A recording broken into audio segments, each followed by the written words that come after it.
no me voy a extender mucho más porque su currículum daría para estar hablando durante mucho tiempo. Ha hecho distintas publicaciones, muy interesantes todas. Como son numerosas, no las voy a relatar, pero en definitiva Jaime Izquierdo creo que es una fuente de innovación, de ideas, de sabiduría, pero sobre todo de retos que siempre es interesante tenerlos porque nos estimulan a los demás a pensar en que puede haber alternativas a los problemas. Por ello, les dejo en sus manos para la conferencia que hoy nos va a desarrollar.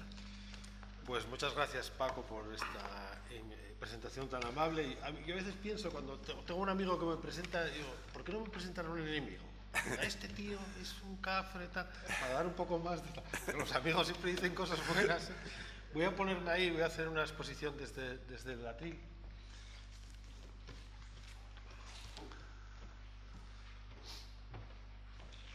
Bueno, tomar nota de los que tengáis interés. Al final me parece que sale el correo electrónico, que es agropolitano@gmail.com. El título de la charla es Regreso al futuro de la aldea. Y gracias. Gracias. Y voy a hablar de algo. De los que están aquí no hay nadie que sepa de cooperativas TAC, ¿no? Nadie sabe nada porque es la primera vez que vamos a hablar de ello. Entonces es muy cómodo hablar de algo que nadie sabe nada, ¿no? Yo voy a hablar aquí de algo que no existe y que nadie sabe nada y vamos a ver qué pasa, ¿no? La idea es compartir con ustedes unas reflexiones sobre un tipo de cooperativa que me pidió Alberto Baranda, que fuimos compañeros en el SEDIDA y que tenemos una muy buena relación, y con Joaquín, que surge de un libro que se titula La casa de mi padre, que por cierto la cooperativa ayudó a financiar y que está ahí, y en ese libro se desarrolla una parte importante que es precisamente esa idea de un tipo de cooperativa que no tiene nada que ver con las cooperativas que conocemos. No sé si se ve bien desde... Se ve bien, ¿no? Vamos a desarrollarlo en 40 minutos sobre estos 10 puntos. En primer lugar, ¿qué es una cooperativa territorial agroecológica y campesina? TAC. La casa de mi padre. La parroquia es como una célula. En el proceso de pensamiento de la parroquia, el protagonista visualiza la parroquia, una parroquia campesina, como si fuera una célula. La analogía fractal entre la célula y la parroquia, el núcleo, el citoplasma y la membrana, la aldea, el comunal y la membrana o límite. Los tres elementos esenciales de la parroquia campesina histórica: casa, ordenanzas y mercado. Los tres elementos esenciales de la parroquia campesina del siglo XXI: la cooperativa TAC, las ordenanzas y el mercado. La única variación es que la casa desaparece y aparece una cooperativa. La rehabilitación de la institucionalidad aldeana, ordenanzas, juntas vecinales y figuras de cohesión vecinal. De los antiguos mercados aldeanos a los nuevos mercados agropolitanos de la economía ecológica. El punto 9, la cuestión de formación de los ecocultores. Los ecocultores son los campesinos del siglo XXI. Y el punto final, un itinerario para el advenimiento de cooperativas TAC y conclusiones. Esta idea del itinerario tendría que pasar precisamente por un gran debate sobre si estas cooperativas son una paja mental de alguien o realmente pueden tener una viabilidad. Bueno, ¿qué es una cooperativa territorial agroecológica y campesina? La definimos como una cooperativa que, como todas las cooperativas, es una organización societaria de personas y que está diseñada para la administración y gestión empresarial democrática integrada de un territorio rural. Primera consideración, no opera en un sector económico, está diseñada para gestionar una parte del territorio.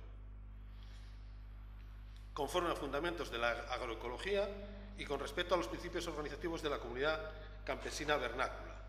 Es decir, no sirve para todos los sitios. Sirve para lugares donde todavía está el vestigio de que lo estuvieron los campesinos gestionando durante mucho tiempo. Los principios de la cooperativa TAC son, aparte de los principios generales del cooperativismo que ya conocemos, tres, que son: tiene una visión y un ámbito territorial de actuación bien definido, aplica los principios de la agroecología local, y rehabilita y actualiza los principios rectores de la comunidad campesina vernácula. La palabra vernácula es una palabra que suena como extraño, pero etimológicamente vernáculo significa lo que es propio del lugar. Y eso es importante, ¿no? Lo que es propio. Los campesinos cultivaron lo que era propio de los sitios. Luego nos despistamos mucho con los planteamientos industriales, pero los campesinos llevaban mucho tiempo operando sobre territorios que era lo que producían y lo que ellos sabían manejar, ¿no? ¿Qué tipos de socios tendría una cooperativa de estas características? En primer lugar, los socios productores, que vamos a llamar ecocultores, porque no van a manejar solo la agricultura, van a manejar también la ecología del territorio. Por tanto, ya tenemos una categoría de profesional inédita, ¿no? Ecocultor, alguien que maneja el territorio. No van a venir los biólogos a decirles a los campesinos lo que tienen que hacer, no van a venir los biólogos a decirles a los ganaderos, no, vamos a gestionarlo nosotros, que estamos aquí. Vale, vamos a aprender algo de ecología, pero vamos a gestionarlo nosotros, ¿no? Por tanto, gente que son profesionales que trabajan en la aldea en la gestión integral del territorio. En segundo lugar, los socios consumidores. ¿Quiénes serían los socios consumidores? Pues si yo era de San Esteban de Cuñado y me voy a vivir a Oviedo, pues me haré socio de esa cooperativa para comer los productos de mi aldea. No se trata de que yo vuelva a la aldea a comprar la rifa el día de la fiesta y partir. No, voy a comprometerme con que yo como lo que se producía en mi aldea y me lo llevan desde allí, ¿no? Y por último, los socios protectores, los que contribuyen a financiar, a mantener algún elemento patrimonial singular de carácter cultural o natural de la parroquia. Que queremos un programa de recuperación del quebrantahuesos, vale, lo gestionamos nosotros, pero lo financian los socios protectores, que ahora están financiando operaciones de los ecologistas, ¿no? Fijaros por dónde vamos caminando, ¿no? Vale, ¿qué nos diferencia? ¿Qué diferencia una cooperativa clásica? Aunque las cooperativas han evolucionado muchas y ya una cooperativa clásica de los años 60, ya no sé si, de una cooperativa TAC. La primera es que la cooperativa agraria nace en el pensamiento industrial, es sectorial, es decir, opera en el sector agrario, es intensiva en muchos casos, opera con la leche y es convencional, es decir, funciona de una manera determinada que conocemos y está bastante regulado. La cooperativa TAC es de una sociedad que está surgiendo, que es la sociedad postindustrial, donde el campo y la ciudad van a tener unas relaciones diferentes. Es territorial, es decir, no opera, como decía, sobre un sector económico, sino sobre un territorio. Es extensiva, es decir, va a manejar todos los conceptos y todo lo que se mueve en el territorio, y es experimental, va a estar aprendiendo permanentemente.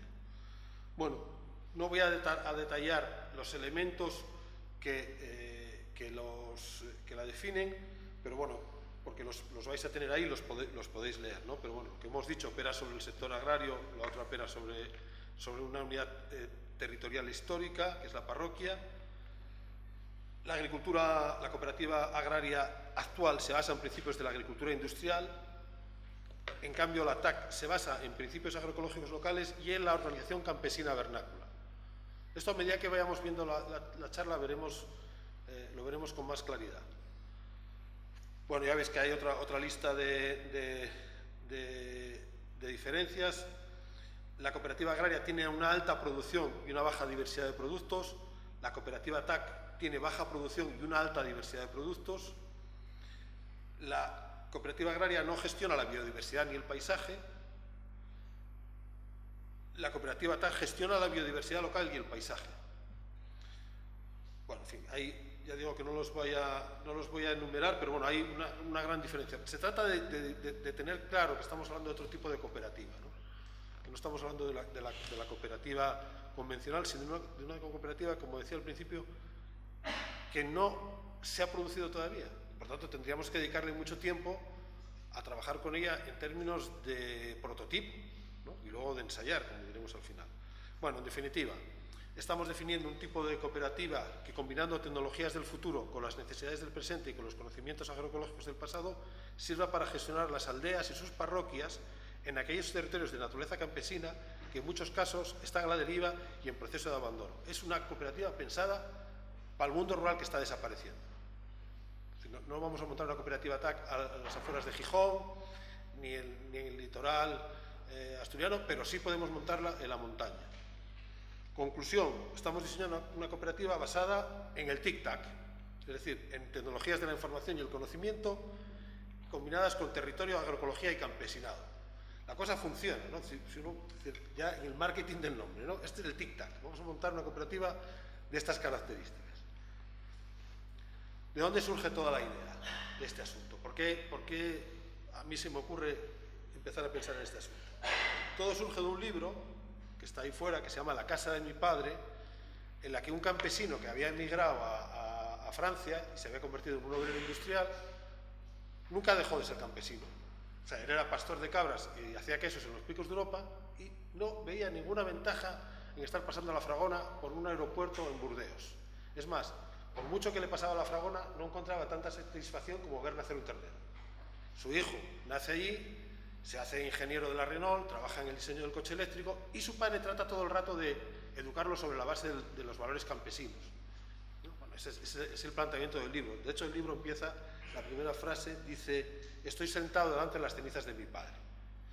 El padre se muere, entonces le deja al hijo que responda a dos preguntas. ¿Por qué los campesinos, que llevaban manejando el mundo desde los orígenes de la agricultura hasta 1950, habían tenido que marchar a trabajar a las fábricas? ¿Por qué había acabado su mundo y su forma de ver las cosas? Y segundo, ¿los campesinos habían muerto para siempre o iban a volver? Y si iban a volver en el siglo XXI, ¿cómo serían los campesinos del siglo XXI? Entonces, Gerard recoge todos los papeles que tenía su padre, que había hecho algunos avances sobre estas ideas, y uno de ellos es un papel que veremos más adelante que dice: la parroquia es como una célula. Y hay un dibujo que es la parroquia de Cuñaba y con una letra que dice: la parroquia es como una célula. Bueno, Gerard empieza a investigar sobre los papeles del padre y empieza a hablar con citólogos, empieza a hablar con otra gente. Él es un ingeniero de sistemas que trabaja en el diseño del coche eléctrico, por tanto tiene pensamiento de sistema. El pensamiento industrial es pensamiento analítico y sectorial. La gente que piensa en sistema piensa en globalidades y en cosas bastante más complejas, ¿no? Lo primero que hace es analizar cosas que tienen que ver con la estructura celular de Asturias. Asturias tiene 857 parroquias. Es decir, podríamos estar hablando de que teníamos 857 tribus campesinas que gestionaban el territorio, cada una con su parlamento, con su junta vecinal, con su sistema de funcionamiento, con sus conexiones de relaciones entre las casas, en fin, con todo ese mundo. Esta es la estructura celular de Asturias. Pero claro, han pasado muchas cosas en Asturias. Algunas parroquias se han hecho urbanas y las que se han hecho rurales, o las que son rurales, que son mayoritarias, pertenecen a tres tipos de parroquias. Las parroquias rurales periurbanas son las que están en las villas, alrededor de las ciudades, y son apropiadas para el desarrollo de la agricultura urbana y de proximidad. Aquí no encajan las cooperativas TAC. Parroquias rurales intensificadas son las de la zona centro y litoral de Asturias, en donde operan principalmente cooperativas agrarias clásicas y que se han intensificado alrededor de la producción de leche y eucalipto. Un amigo mío, que es ecólogo, dice que el paisaje del litoral asturiano es el paisaje de la leche mentolada, ¿no? Es decir, esa primera impresión, ¿no? Como definiría un ecólogo. Y por último, las parroquias rurales de naturaleza campesina, que se encuentran principalmente en los mal llamados, insisto en esta idea, espacios naturales. Les hemos robado la cartera a los campesinos diciendo que estos eran espacios naturales. Estos son territorios de naturaleza campesina en vías de extinción. Si hubiéramos puesto el acento sobre la ecología y la sociedad en lugar de sobre la biología, nos hubieran ido mejor las cosas, ¿no? Son parroquias que conservan rasgos originales al estar menos afectadas por los cambios urbanos y intensificación agraria del siglo XX. Y ahora son los más abandonadas y despobladas y en las que sería de aplicación la gestión por medio de cooperativas TAC. Vamos a ver algunas fotos. Parroquias periurbanas, periferia de Gijón, periferia de Oviedo. Las huertas, ¿no? Y los anuncios de Campo de Ciudad, dice alucinante, ¿no? Bueno, está Izquierda Unida, PP, PSOE, y luego uno que dice alucinante, ¿no? Que no sé qué vende el de alucinante, Asturfuente. Bueno, este tipo de agriculturas que vemos alrededor de la ciudad. Las parroquias rurales intensificadas, ahí las tenemos. El monte, que tenía vinculado a esta aldea, que tenía una actividad pues probablemente de algo de ovino, caprino, un castañeo, no sé qué tal, de repente se convierten en eucaliptales, ¿no? en el occidente, este tipo de paisajes, que son paisajes intensificados, ¿no? Nuestra intensificación no es una intensificación como la que se dio en Murcia, que es la huerta de Europa, ¿no? Pero hay procesos de intensificación. Por tanto, aquí no estamos hablando de parroquias que fueron originalmente campesinas, pero ya están en otro sistema de producción, ¿no? A algunas aldeas les sale una especie de tumoración. Es decir, imaginaros cómo eran las cuadras de los campesinos y los sitios tal, y de repente te sale una fábrica, ¿no? Es decir, esto es aldeo y es René Picot. Los paisajes asociados también se intensifican, vinculado al forraje. Es decir, bueno, y ahora vamos a ver las de aplicación para las cooperativas TAC. Valle del Agua. Aquí, como intentemos intensificarlo, nos va a salir mal. Es decir, aquí hay que seguir el camino de los campesinos. Cómo manejaron estos territorios. Que, por cierto, como no escribieron nada, como era todo oral y estaba en su cabeza, toda la teoría industrial y toda la teoría universitaria queda desafectada de este asunto. Los únicos que habían visualizado la importancia de esto fue la Institución Libre de Enseñanza, que eran capaces de llegar a un territorio, preguntar qué es lo que se estaba haciendo allí y luego sacar la ciencia y la técnica. En cambio, la tecnocracia industrial pasó de largo por estos territorios y en los otros territorios lo que hizo fue intensificarlos, con diferentes modas, la moda forestal de los 60, la moda lobera actual, es decir, que parece que los territorios campesinos solo pueden ser para la fauna salvaje, en fin, cosas que no tienen nada que ver con la visión compleja del mundo de los campesinos. San Esteban de Cuñaba, que es Macondo para mí, es decir, el libro de la casa de mi padre se organiza aquí a partir de conversaciones con Manolo Corces. Lena, es decir, los clásicos territorios de parroquias campesinas, que son donde podemos pensar en este tipo de asuntos. Y la idea, la casa de mi padre, lo que os decía, la parroquia es como una célula. En realidad lo que estamos viendo es una fábrica de queso que funciona con energía solar. El sol entra por arriba y luego hay determinadas estructuras pensadas para que salga un producto que es el excedente, que es la renta, que era lo único que los campesinos podían convertir en dinero en los picos de Europa, el queso. Pero eso conformaba todo el paisaje. Todo el sistema estaba perfectamente regulado para que al final saliera queso por debajo. Sobre esto, la revolución industrial va a ser tremenda. Se lo va a cargar entero. Empezando por el Marqués de Villaviciosa, que declara esto parque nacional y lo primero que propone es echar a los campesinos, ¿no? A los pastores. Venía con las ideas de Yellowstone. Vale, en este proceso de la analogía fractal, Gerard, el hijo del campesino, va a trabajar más la idea de su padre, ¿no? Y efectivamente se encuentra con que el padre habla con un citólogo y empiezan a ver las analogías.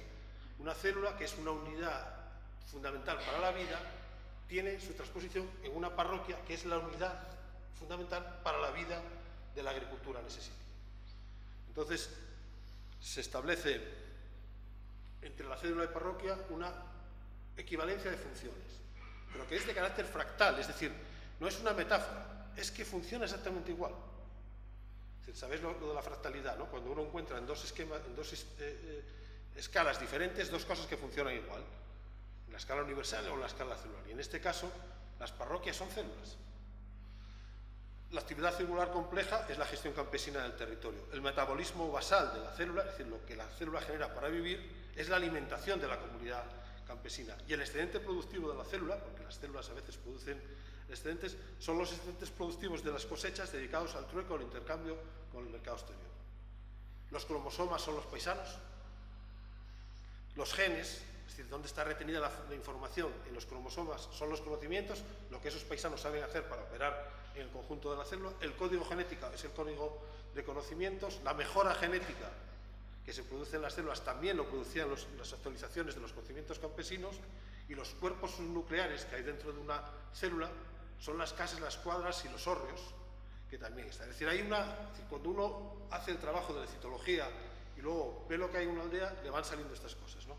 El citoesqueleto, es decir, el citoplasma celular, es decir, lo que rodea al núcleo, es el monte comunal y las tierras de cultivo, que tiene un citoesqueleto, que es el espacio físico de la parroquia. Los retículos endoplasmáticos, que dentro de la célula son por donde discurre la alimentación y la información de la célula, son los caminos. Hay una anécdota en Somiedo cuando el primer Prug de Somiedo pretende hacer retículos endoplasmáticos, es decir, vías de comunicación a las brañas. Y hay una oposición por los ecologistas, Y de los 8 planteamientos que hay, a 7 brañas se llega por acceso rodado, limitados estrictamente a los campesinos, y en la octava se consigue que no se haga acceso rodado. 20 años después, las 7 brañas que tienen acceso se conservan, la que no tiene acceso se ha abandonado. Por tanto, los retículos endoplasmáticos, los caminos, no son malos en sí. Es el uso el que hagamos de ellos el que lo puede hacer perverso, ¿no? Por tanto, esa idea de que no, los caminos en el monte son malos. ¿Son malos para qué? Será malo el uso que haga de ellos, pero si yo necesito comunicar cosas, otra cosa es, luego, en esa comunicación, ¿qué haga? O sea, ¿cuáles son los protocolos de trabajo en la braña? Vale, ese es otro asunto. Pero que yo pueda acceder a ese sitio. Bueno, los ribosomas son las cabezas de ganado, los ribosomas asociados son las mitocondrias, las cabezas de ganado asociadas son los rebaños, y cada uno tiene una función y un manejo, como las mitocondrias, ¿no? Y el aparato de Golgi es la que sería. El aparato de Golgi, la célula, lo que hace es coger proteínas primarias y convertirlas en unas proteínas secundarias de almacenamiento para cuando la célula las necesite. La que sería. Es decir, yo cojo leche, la transformo en queso y lo almaceno y cuando quiera lo utilizo. Es decir, esto en el juego a Gerard le da mucho juego para ver luego cómo diseñar la aldea del siglo XXI, ¿no? Bueno, toda esta célula funciona sobre 3 elementos esenciales de los que hemos hablado: la casa, la ordenanza y el mercado. La casa y la familia es la empresa, y el director general era el primogénito. Había un rol de trabajos bien articulados. La abuela era la encargada de formación profesional de campesinado, era la encargada en la cocina de explicarles a los críos cómo había que funcionar la aldea, hacía la indoculturación, es decir, transmitía el conocimiento. Todas las familias son familias troncales, son familias en las que están 3 generaciones trabajando juntos. En fin, todo eso funcionaba de una manera determinada con el objetivo fundamental de que la familia prosperase, ¿no? Como las familias en una aldea utilizaban un territorio comunal para desarrollar su economía, necesitaban tener reglas claras del uso comunal y del manejo de la comunidad, que eran las ordenanzas tradicionales, que era la Constitución. Y por último, el mercado. Esos 3 elementos que fueron fundamentales. Aquí está la familia campesina, con mucha innovación, ¿eh? El guaje ya lleva un sombrerín de indiano. Alguno de la familia marchó y lo trajo. La abuela está ahí, que manda, la mujer del primogénito, que no manda nada, que es la que peor lo pasa. Los guajes ya están agarrados al angazo, es decir, los guajes ya están... Y luego esa foto de orgullo de posar con el par de vacas que forman parte de la familia, ¿no? Que además son, vamos, 2 frisonas, que era como tener un Maserati en la época, ¿no? De repente ya también había innovación, estaban ocurriendo cosas. Pero esto es una foto de familia. Estas familias ya no existen, ¿no? El concello, que es cosa de hombres, esto habrá que cambiarlo también, ¿no? Pero ya veis, están todos los paisanos ahí, en una foto en Soto de Agues, discutiendo exactamente sobre la traída de agua. En pie. Y por último, el mercado, que bajaban las madres y las abuelas, ¿no? El mercado de siglo. Vale. Este es el mundo tradicional que conocimos hasta los años 60, desde el origen mismo del invento de la agricultura. Los romanos ya tenían este modelo, que ellos llamaban el pagus, ¿no? La villa y el pagus, que viene de paisaje, de pagano, entonces, organizado alrededor, el territorio vinculado alrededor de la villa. Y la villa era el lugar del intercambio del mercado. Vale. Estos 3 elementos que fueron esenciales en la parroquia del siglo de siempre, deberán ser esenciales también en el siglo XXI, pero no serán los mismos. En primer lugar, la familia ya no son troncales. Es decir, las familias campesinas o la gente que vive en los pueblos es exactamente igual que las familias de los que viven en la ciudad. Habrá monoparentales, unos se separarán, otros se casarán con una dominicana, 2 se casarán del mismo sexo y vivirán juntos, y no pasa nada. Pero claro, ya en un planteamiento en el que la familia era la empresa y con un director general encargado de formación profesional, la abuela, el otro, tal, las tareas bien divididas, esas familias no van a operar, necesitan ser sustituidas por otra cosa. Y entre otras cosas también aquellas familias no tenían tiempo libre ni vacaciones, ni sueldos. Por tanto, tenemos que empezar a pensar en unidades de producción que tengan tiempo libre, vacaciones anuales y sueldos. Y eso puede ser sustituido por una cooperativa. por lo menos la fórmula que yo encuentro. No creo que vuelva a la familia campesina troncal de 3 generaciones y con 11 hijos. ¿No? En los picos de Europa, los que nosotros habíamos visto en Onís, la media de familias era intentar tener 8 o 10 hijos, que era la idea para poder manejarte con pastos de invierno, pastos de verano, hacer renta con el queso, tal. Bueno, algunas familias que estudiamos tenían esa composición, ¿no? Troncales y encima con 8 o 10 hijos, ¿no? Pero, por tanto, de esos tres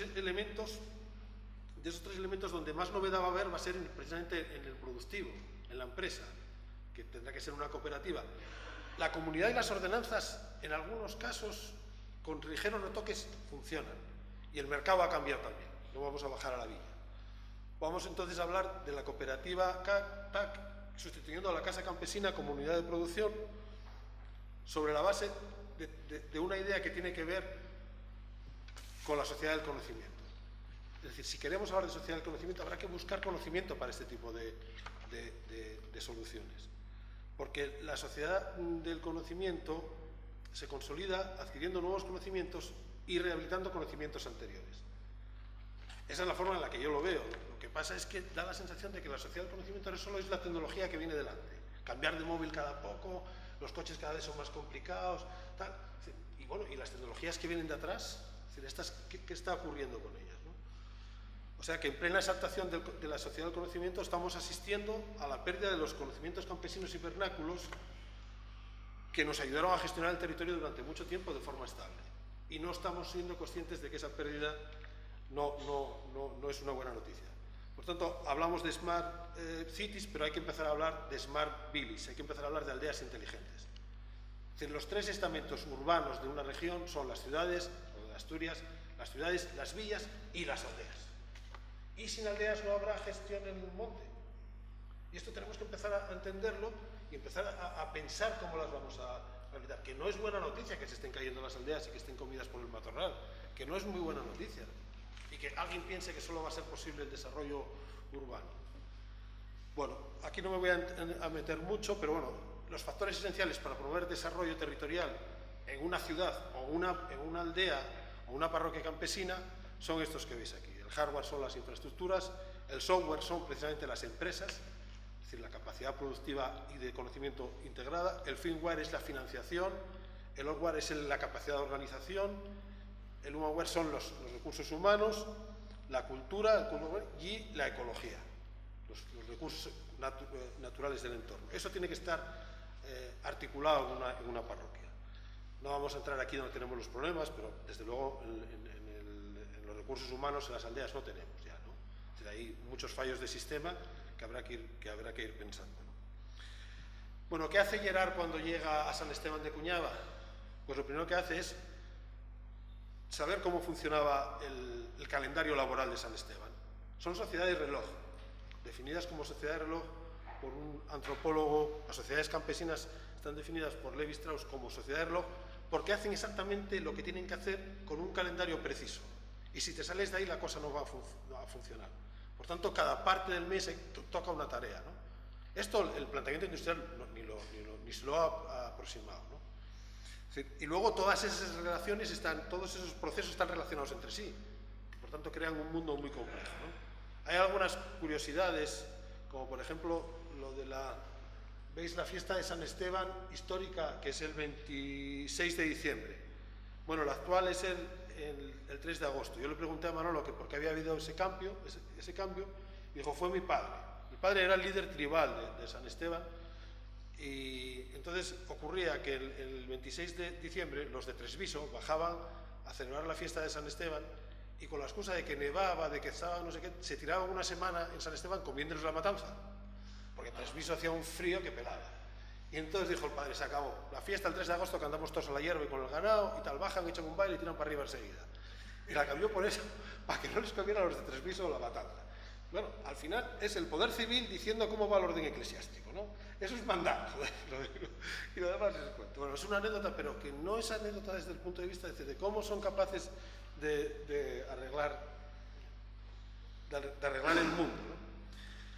Bueno, otra de las cosas que hace Gerard, aparte de ver el ciclo de cómo funcionan las cosas, es ver todas las actividades que hacían los campesinos y que eran beneficiosas para su economía y para la ecología. y detecta 22. Esto está dentro de un parque nacional. Bueno, pues, Parque Nacional no se ha enterado todavía. Es que estas cosas hay que empezar a decirlas así. No se han enterado dónde... Es decir, yo lo digo a veces de forma vehemente, pero es que ya me apetece utilizar la vehemencia para ver si nos entendemos. Hacen una gestión extraterrestre, porque no todos los extraterrestres están en el espacio exterior, están aquí. Hay muchos extraterrestres entre nosotros, yo conozco a varios, ¿no?, que son extraterrestres. Y estos tíos hacen una gestión extraterrestre desde el punto de vista etimológico, fuera del territorio. Llegan con una teoría, se implantan allí y empiezan a gestionar. Entonces empiezan a crear una burocracia, unas leyes, no sé qué, y 100 años después no se han enterado todavía que están gestionando un territorio que llevaba 6.000 años gestionado por comunidades locales de pastores, por unidades celulares de carácter parroquial, en el que cada una de ellas hacía 22 procesos agroecológicos, y que si quieren quebrantar huesos tendrá que haber ovejas y cabras. Y que en la vertiente norte de los Picos de Europa no puede estar el lobo, porque no puede estar el lobo, porque no es el territorio propio del lobo, porque ya les había costado a los árabes difícilmente entrar y se había conseguido retranquear hacia la vertiente sur. Y cuando eso lo plantea uno en términos agroecológicos, dicen, no, es que no eres conservacionista. ¿Pero qué es conservacionista? Que tengamos los lobos haciendo daños en Porrúa, que tengamos los lobos haciendo daños en Ribadesella. ¿Pero de qué estamos hablando? ¿Cuándo se vio un mastín en la vertiente norte de los Picos de Europa? Si no cabe. Esos territorios no son aptos para mastines, por tanto no había defensa con mastines. Eso significa alguna cosa, ¿no? Y además lo buscáis en todos los planteamientos de etnografía, el que me traiga una foto con mastines, a no ser mastines que hayan entrado por el sur hasta con los pastores extremeños que subían hasta Valdeón y a las partes altas, pero desde el sur. Ahí sí estaba el lobo. Pero la vertiente norte no, porque cada vez que entraba uno se lo cepiaban. No podían criarse lobos entre las ovejas. Estamos hablando de dos modelos ganaderos totalmente diferentes, por tanto, dos modelos de ecología totalmente diferentes, por tanto, dos modelos de población de lobos totalmente diferentes. Bueno, ese es uno de los ejemplos, ¿no? El de la mala gestión del lobo y todas esas dificultades, que yo he defendido muchísimas veces con muy poco éxito. Jaime, te quedan 10 minutos.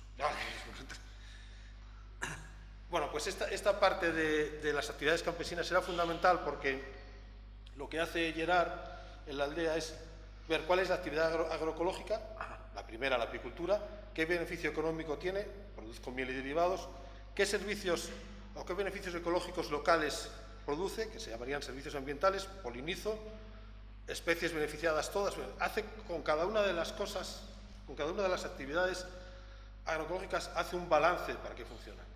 Pero es que lo curioso es que la idea de actividad ecológica esencial está en todas las declaraciones de espacios protegidos. Cuando dice objetivo del Parque Nacional o Natural, proteger los procesos agroecológicos esenciales. ¿Cuáles son? Dice, no lo sé. Entonces, es que no son procesos ecológicos, son agroecológicos. Por tanto, usted tendrá que saber, para conservar, cómo dinamiza esos procesos.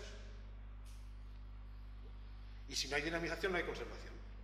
Por lo tanto, lo que va a hacer, bueno, ya no os los detallo porque están en la ponencia y os los podéis llevar. Y luego lo que hace también Gerard en el planteamiento es ver cómo ha pasado desde 1960 a 2011 estas actividades agroecológicas. Como algunas, la apicultura se pierde un 70%, es decir, cómo de repente el ecosistema se está deteniendo. Está pasando en todas las parroquias. Es decir, la actividad campesina va a menos y por tanto el territorio se detiene desde ese punto de vista. Vale, vamos a hablar entonces de rehabilitar esta institucionalidad. La ordenanza parroquial representaba a las aldeas la Constitución. O sea, cuando nosotros hablamos de la Constitución, hay que pensar que en una aldea la Constitución, la primera, era la ordenanza, que regulaba todas las formas de comportamiento en una sociedad que se articulaba propiedad privada y actividad privada también en un contexto de economía comunal. La Junta Vecinal o Concello era un órgano mixto que aglutinaba el Poder Ejecutivo, el Gobierno de la aldea y el Parlamento, el Legislativo. Y los trabajos colectivos de la comunidad, Sextaferia y Endechas, junto con los de turnos, becería, constituían los principales instrumentos para la cohesión social. La cooperativa TAC debe incorporar en sus estatutos la rehabilitación actualizada de estas instituciones aldeanas. Es decir, las aldeas tienen que volver a tener este planteamiento. ¿Por qué razón?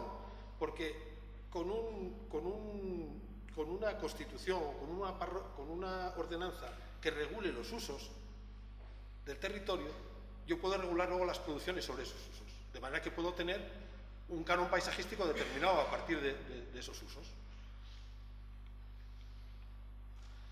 En esa visión de incorporar la ordenanza, yo lo que voy a encontrar también va a ser el protocolo regular de trabajo. En el momento que yo sepa lo que hay que hacer y en los tiempos que hay que hacer, ya tengo el protocolo de trabajo, con lo cual puedo dimensionar la carga de trabajo y de producción. Y eso lo que se traduce es un paisaje cultural, que es un paisaje que es la expresión del trabajo de la cooperativa en el territorio. El trabajo cooperativo permite a los ecocultores, que son los nuevos campesinos del siglo XXI, trabajar en condiciones semejantes a otros profesionales. Esta es la gran novedad. Es decir, el campesino ya no es esclavo de estar 24 horas al día, 365 días al año. Es decir, tiene que tener un planteamiento de retribuciones dignas que permitan acceso al tiempo libre e instaurar el descanso semanal y anual. Es que si no, no va a querer nadie ser ecocultor, como de la misma manera que nadie quiere ser pastor. Nosotros tenemos que diseñar una profesión atractiva. De los antiguos mercados aldeanos a los nuevos mercados agropolitanos de economía ecológica. ¿Vale? ¿Y qué va a producir? Ya sabemos, o sea, podemos diseñar cómo va a ser la cooperativa, hay que rehabilitar las ordenanzas y cuáles son los mercados. ¿Qué van a producir? Pues produce una producción agroalimentaria vinculada a unos socios consumidores, hace la gestión forestal y cinegética, ¿por qué no? Por encomienda de gestión desde la administración. Esto implica también modificaciones en las leyes regionales, ¿no? Es decir, yo le encargo la gestión de la biodiversidad y el paisaje a esa cooperativa y establezco a través de convenio una fórmula de gestión y luego evaluamos resultados. Hace gestión sobre las energías renovables y puede gestionar el turismo rural. Es decir, estos son mercados potenciales que se dan. Pero claro, es decir, ahora están segregados porque los que hacen turismo rural no llevan el ganado al monte y por tanto el paisaje entra de otra manera. Los guardas que entran por ahí a hacer gestión de la administración tampoco hacen pastoreo. Es decir, se trata de ver todas las posibilidades que hay y darle una función económica y de reparto entre los miembros de la cooperativa. La cuestión de la formación, porque dice, sí, bueno, ¿y quién sabe hacer esto? Claro, el problema que tenemos es que los ecocultores o campesinos del siglo XXI, la formación agraria, que están los de luces aquí, pues está diseñada para el mundo industrial. Ahora, ¿quién te enseña a ser un campesino ahora? Si no está tu abuela. O sea, ¿quién te enseña a injertar? ¿O quién te enseña a matar el gocho? ¿O quién te enseña? Todos esos oficios que había, ¿dónde están? Están perdidos. Por tanto, necesitamos... Yo no digo reglada, porque yo temo mucho que se regle, se monte un FP y acabe siendo lo de siempre. Es decir, no, en principio lo único que planteo es que la formación para ecocultores no es la formación agraria. Es otro tipo de formación, que habrá que ver desde qué escenarios se plantea, ¿no? Pero que tiene estas características, ¿no? La agricultura industrial formaba especialistas en agricultura y lo que vamos a formar ahora son nuevos campesinos postindustriales como gestores activos del territorio. Bueno, la agricultura industrial incorporaba tecnología industrial, nosotros rehabilitamos conocimientos campesinos locales e incorporamos nuevas tecnologías, incluidas las tecnologías de organización social, a las que me refería antes, ¿no? Bueno, termino ya. La idea de esta ponencia era plantearles una nueva expresión de cooperativa para gestionar territorios que están abandonados y que nadie quiere, pero para avanzar necesitamos hacer patente a las administraciones públicas el problema del abandono de las zonas de montaña de España y la necesidad de buscar soluciones estructurales y alternativas. Estructurales y alternativas. Alternativas significa diferentes a las que tenemos, porque hay que hacer también patentes a las administraciones públicas que con los actuales instrumentos normativos y con las actuales políticas sectoriales desconcertadas, políticas públicas desconcertadas, es decir, no hay concierto. Si algo caracteriza al mundo campesino es el del concierto. Ellos son capaces de concertar todos los elementos para que eso funcionara en una clave determinada. Las políticas públicas son sectoriales y desconcertadas. Cada uno aplica, los de desarrollo agrario van por aquí, los de ganadería van por aquí, los forestales van por aquí, los de conservación van por aquí, dependiendo de tal, y se monta un lío de mucho cuidado, ¿no? Es decir, que no tenemos capacidad para abordar concertadamente lo que necesitan hacer los territorios, precisamente porque pensamos desde la ciudad o desde el Parlamento y no desde la aldea. cuando escribimos con Gonzalo Barrena el Marqueses, funcionarios políticos y pastores, acuñamos en el prólogo la idea del pensamiento majadero. Y nosotros decíamos que estábamos utilizando pensamiento majadero, no porque es majadero en el sentido de loco, sino desde la majada. Nos subimos a la majada y empezamos a tratar de pensar el mundo desde la majada, el mundo desde los campamentos de verano de los pastores, ¿no? Para ver cómo se organizaba. Y a partir de ahí donde estaban los problemas estructurales que generaron la planificación industrial y la legislación industrial, ¿no? Y yo creo que hay que reclamar pensamiento majadero en ese sentido para empezar a entender el asunto. Y desde luego, insistir, hay que erradicar la idea de los espacios naturales, porque pervierten la realidad del territorio. Son territorios de naturaleza campesina, como digo, en vías de extinción. Por la penúltima, hay que ensayar experimentalmente soluciones en la línea que se propone la cooperativa TAC. Probablemente antes de hacer el ensayo experimental tengamos que seguir debatiendo sobre si esto es una barbaridad. Puede ser una locura, ¿no? Esto no va a funcionar. O podemos intentarlo, ¿no? Podemos plantear esta discusión, ¿no? Yo creo que requiere una reflexión más amplia el abandono de los espacios de montaña y las aldeas, y que eso probablemente, si iniciamos ese debate, probablemente podríamos definir alguna iniciativa de carácter experimental con una cooperativa pensada para esa parroquia en concreto y ver qué resultados nos reporta. Y por último, yo estoy encantado de estar en una reunión de cooperativas porque creo que es desde el movimiento cooperativo o desde las organizaciones cooperativas donde pueden empezar a dar vueltas a la idea de un prototipo de cooperativa de estas características para parroquias de montaña que estén en proceso de abandono y que nos sirvan de experiencia de piloto y de aprendizaje, ¿no? Bueno, muchas gracias por la atención. Hay un grupo en Facebook que se titula La Casa de mi Padre, donde 2000 y pico personas incorporamos ideas con bastante lío para intentar visualizar no solo cómo puede funcionar las agriculturas campesinas en el futuro, sino las reformas de las agriculturas industriales y el auge o el inicio de las agriculturas urbanas alrededor de la ciudad. Si queréis hacer alguna consulta, también en el correo electrónico, pues lo que tenga de solución por mi mano, ahí me encontráis. Vale. Gracias por la atención.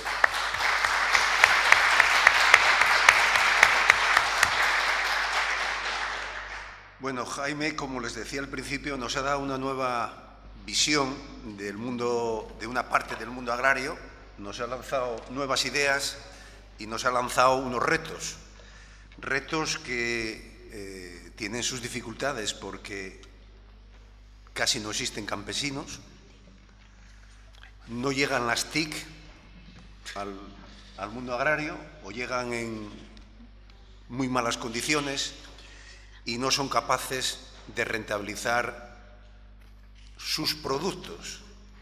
Y las aldeas, sobre todo en esta región, es la segunda de España que más aldeas o más pueblos rurales ha perdido. Por lo tanto, esa es una realidad y un reto. Preguntas que quieran hacerle al ponente.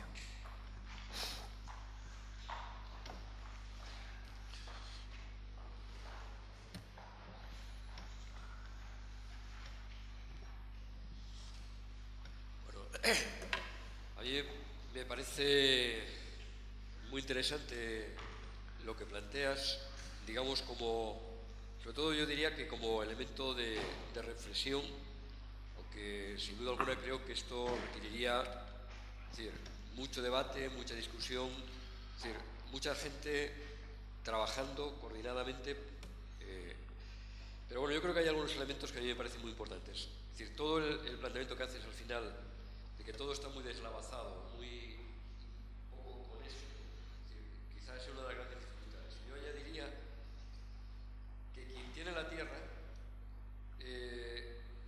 no siempre es el que desea hacer algo con esa tierra. Es decir, que hoy día es un gran problema la desconexión entre aquel que posee tierra, pero que no está interesada en gestionar esa tierra, y aquellos que tú decías, ecocultores, es decir, posibles neorurales, personas realmente interesadas, pero que no tienen, o muy difícilmente acceso a la tierra a unos precios razonables o con una responsabilidad de Estado. Y luego después, el otro tema que yo quiero lanzar, una idea, es que algunos de los que están en el medio rural, en esas aldeas, también han vivido o padecido el fracaso escolar. Es decir, y ese es un gran problema, porque a veces es muy difícil, viviendo en el medio rural, tratar con personas que han padecido ese fracaso escolar, porque rechazan muchas veces el analizar, el discutir, el ver cómo mejoramos el medio. Entonces, bueno, pero a mí me parece, podríamos hablar de muchas más cosas, pero me parece que lo que es fundamental en una región como la nuestra, pues muy despoblada el medio rural, muy infrautilizado ese medio rural, que realmente requiere modelos, requiere gestionar el territorio de otra manera.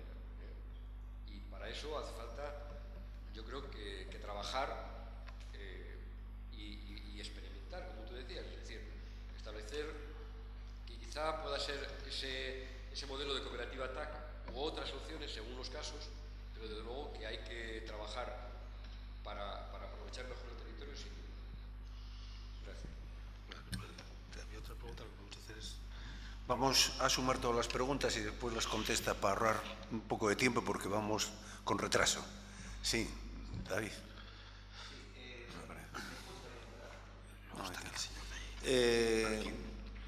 Yo, un par de cuestiones. La primera es coincidir contigo en esto que tú estás contando del Parque Nacional vuestro. Me lo han contado prácticamente igual en el Parque Natural de Sierra Nevada. En el Parque Nacional de Sierra Nevada, es decir, el evitar que los campesinos, que la gente del pueblo acceda al monte y a los manejos tradicionales del monte está trayendo consecuencias desoladoras en todas partes. Pero yo veo dos grandes problemas en el planteamiento, ¿no? O sea, filosóficamente me parece fantástico, pero tiene dos grandes problemas que son difíciles de resolver. Él ya te ha mencionado el tema del acceso de las TIC a estas zonas, que es un primer problema, y en las zonas montañosas más todavía. Pero yo veo un segundo, y es que encontrar gente que de verdad se quiera quedar ahí. Y porque la experiencia que hay cuando dice, bueno, si yo voy a hacer una producción de queso, tal, pues necesito que se mejore la línea de comunicación. La línea de comunicación que tú dices, vale, es para comunicar, pero muchas veces también sirve para vaciar. Y en las zonas rurales españolas el efecto vaciador ha sido normalmente superior al de distribución de bienes y servicios. Y en tercer lugar, o en segundo lugar, desde mi punto de vista, el tema del socio consumidor, hablas del de la ciudad, que si lo vinculas solo al que va a consumir el producto de su aldea, tenemos un problema, porque la segunda generación ya no sabe cuál es su aldea. Ahí, entonces, seguramente lo que habría que hacer es reeducar al consumidor urbano sobre las bondades de los productos de origen aldeano, de origen campesino, que no va a costar mucho trabajo. Yo creo que la sensibilidad ahora mismo del consumidor está muy relacionada con la confianza, está muy relacionada con los valores medioambientales y podría ser una buena alternativa. Pero ese consumidor que tú has definido yo creo que no existe. Ahora mismo no existe. Habría que coger y hacer un consumidor nuevo y plantear eso, porque eso del que vuelva a la aldea, te digo, segunda, tercera generación, se acabó. No tiene nada que ver con el que había anteriormente.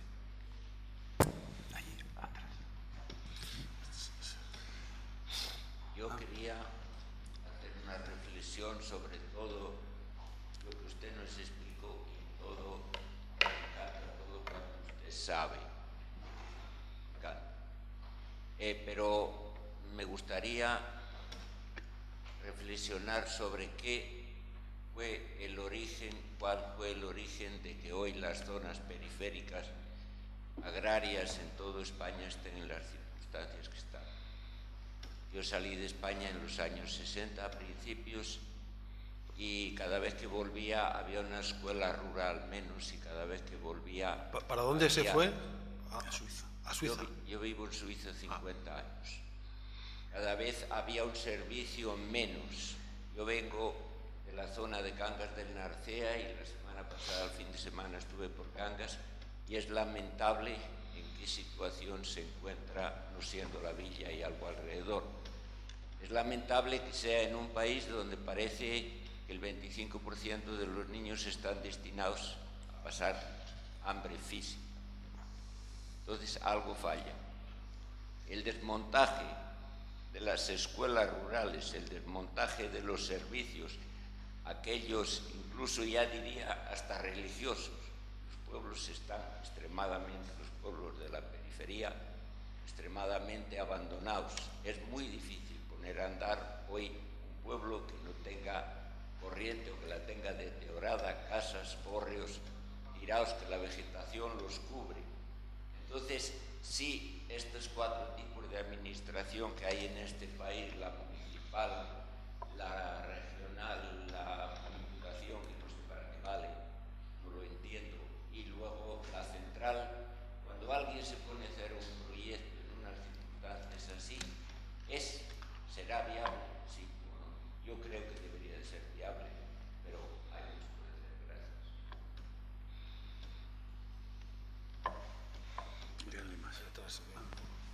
Sí, yo quería preguntar, bueno, supongamos que se desarrolla un ataque y tal, y es el desarrollo del trabajo, se pueda convenir entre todos los cooperativistas del ATAC, pero la naturaleza propia del trabajo que se puede desarrollar desde un ATAC, como hay elementos de temporalidad, de distinta naturaleza de la actividad, en el momento de proyectar todo esto con respecto a la administración y los órganos que tienen la función pública, por ejemplo Hacienda o Trabajo, todo esto, si tiene alguna opinión, una experiencia de que esas singularidades se puedan proyectar bien a la administración y no creen inconvenientes, sino que si hay algún marco para que puedan desarrollar ventajas para desarrollar esas actividades propias de la naturaleza singular de un trabajo campesino y no industrial, con sus horarios y con sus convenios. Bueno, hay un conjunto de opiniones muy interesante, con lo cual el debate está muy vivo. No vamos a tener tiempo, pero no sé, tendremos que mantener el debate porque la cuestión es muy interesante. Voy a tratar de responder a todo lo que se ha planteado así con brevedad, ¿no? Lo de la tenencia de la tierra, es verdad. Es decir, pero probablemente es decir, la idea de tenencia de la tierra, aunque no haga nada, es en veremos. Es decir, que hay un bloqueo de tierra porque la tierra, aunque yo esté viviendo en una ciudad tal, la tierra está en la familia, entonces está bloqueada, ¿no? Y es complicado ese bloqueo. Por tanto, a lo mejor hay que hablar con los propietarios de la tierra para que se conviertan en ecocultores. Es decir, y ahí donde se produzca, donde haya una aldea, donde alguien que esté en la ciudad pero tenga a los hijos en el paro y tenga vínculo y tal y cual, podamos crear un primer avance de este asunto. Yo creo que en estas cosas siempre lo difícil es empezar a caminar, ¿no?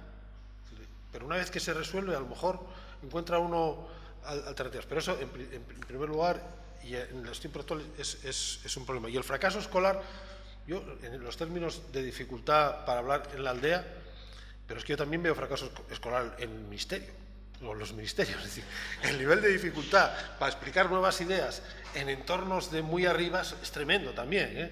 Es decir, que yo casi, vamos, eso es como, es decir, es un don repartido por todos los estamentos, desde la aldea hasta las altas instituciones del Estado. O sea que vamos a tener dificultades en todos los frentes, ¿no? Lo de los parques nacionales, es decir, el gran drama de los parques nacionales españoles es que nunca quisieron ser parques nacionales europeos.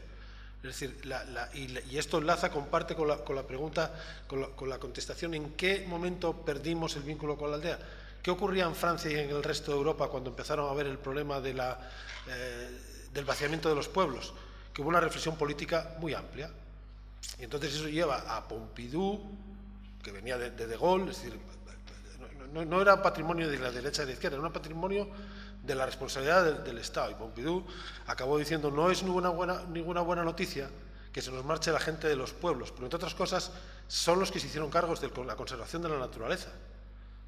Y la naturaleza europea y francesa es una naturaleza manejada por los campesinos.